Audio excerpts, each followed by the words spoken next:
Hello guys! Mainit na umaga sa inyong lahat mga madlang people. Yes, mainit.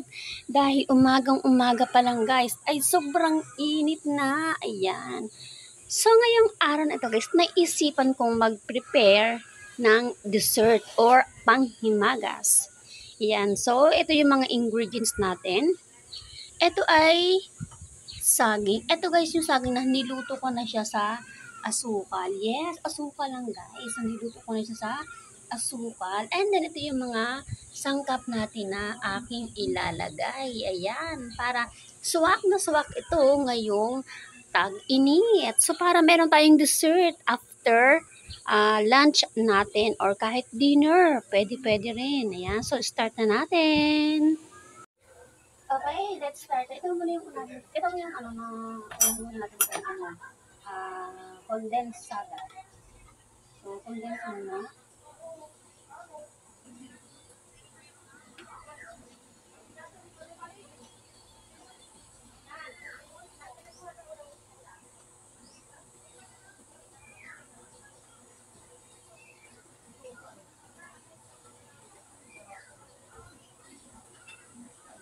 Condense. So, piliin natin to guys para sisimutin natin siya. Yan. Okay. And then, itong ating all-purpose cream.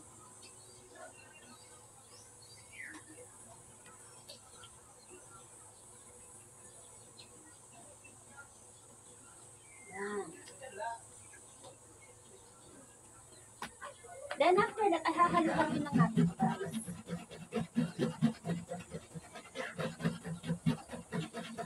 Ayan, haluin natin ito guys. Etong nakikita nyo guys na ito, alam nyo ba ito ay galing to sa Kalakal? Yes. Galing Kalakal ito guys. Ayan. So,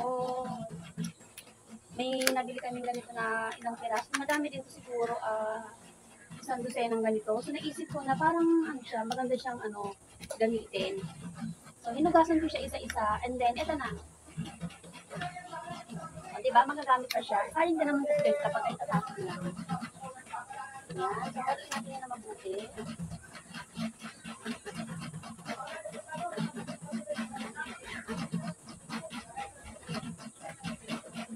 Halo-halo.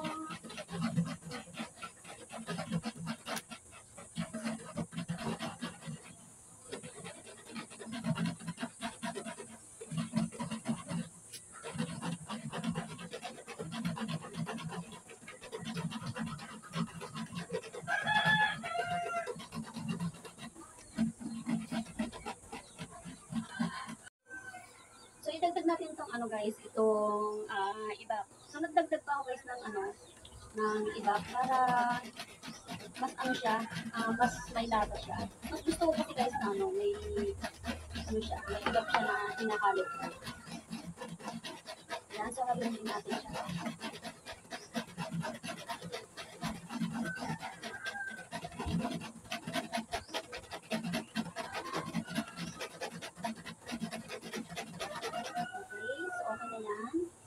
And then, hatiin na natin. So, ilagay natin dito yung iba. Wait lang. Buhatin na kayo natin. Ayan.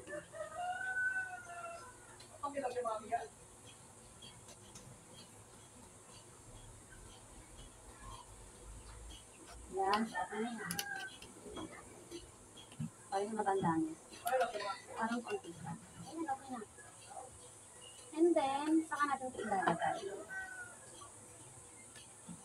So, kakatiin din natin siya dito. Yan guys, sinanggalan ko na ito guys ng sabaw. Pero parang meron pa siyang konting sabaw.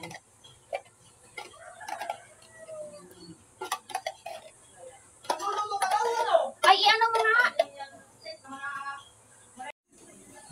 Okay, so ngayon nananggalan na tayo. So, ilalagay na natin itong ating saging.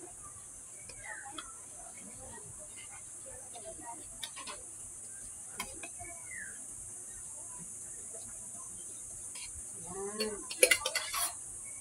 O, diba? Meron na tayong dessert.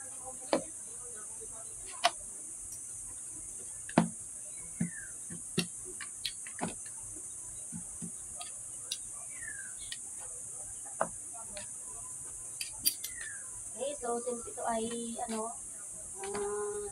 mapupuno siya guys. So yung iba ay ililipat natin dito sa isa pa nating lagayan para hindi naman sila nagpipiksikan dito. Ayan, so halo-haloin lang natin yung ating sangka. Hahatiin natin sa kabila.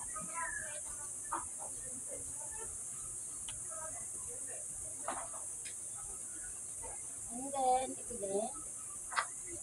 Sulat natin natin ito.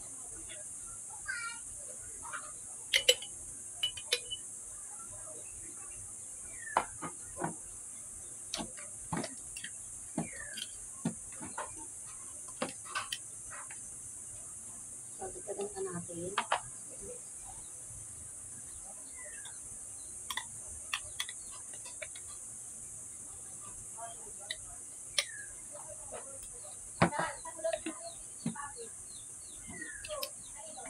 Ayan, so meron na tayong masarap na dessert.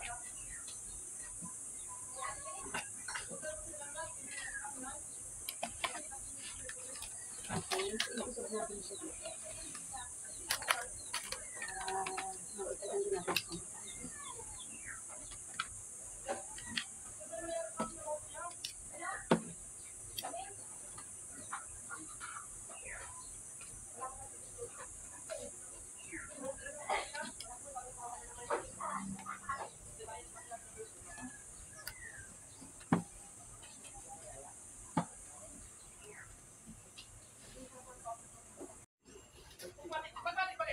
So, ito pwede natin itong ilagay dito.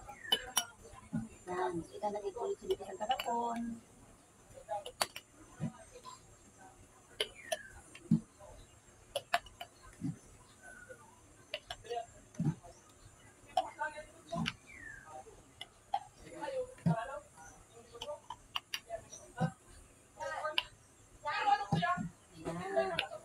So, pasensya na guys, maingay ang ang aking kapitbahay. Okay, so tatakpan na natin siya. At ilalagay ko na sa ref.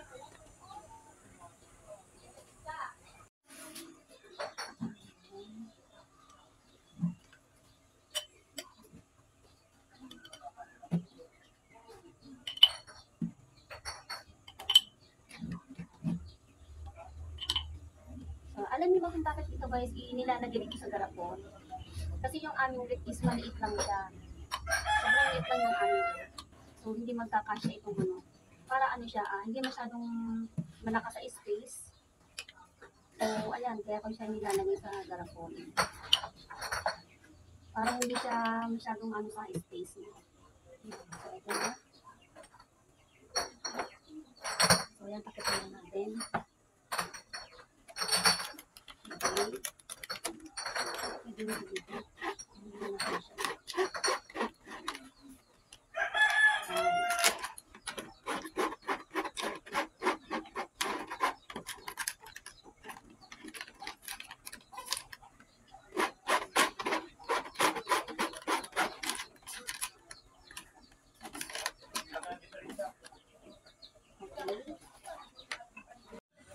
Ayan, so meron na tayong masarap na dessert.